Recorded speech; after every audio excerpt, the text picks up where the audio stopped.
Hello, I'm Bernie Norcott Mahaney, and I'm here to recommend two books, one which I have and the other which I don't have with me. The book that I have is Who Wrote Shakespeare by John Mitchell, and the other book is called Contested Will by James Shapiro. Both books look at the Shakespeare authorship controversy.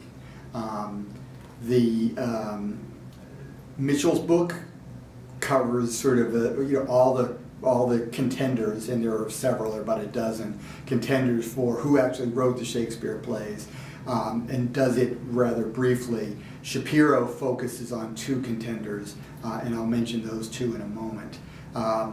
The idea was, it came about at the end of the 18th century and really took hold in the 19th century, that Shakespeare, of whom we have very few things in his handwriting, the things we have seem to be by someone who's not that well read.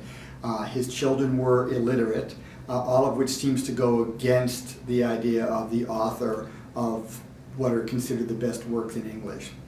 So that's the reason why some people think that Shakespeare didn't write his plays, and the main contenders that Shapiro focuses on are Francis Bacon, who had a Cambridge education, and Edward de Vere, the 17th Earl of Oxford, who had an Oxford education. So both of these were college-educated people, and they had court connections, and there were other things that are special in the plays that maybe only someone on the inside might know. Both Shapiro and Mitchell do a good job in laying out the cases for people other than Shakespeare, though Shapiro himself is a Stratfordian. He believes that Shakespeare wrote the plays, and he puts his own case for that at the end of his book.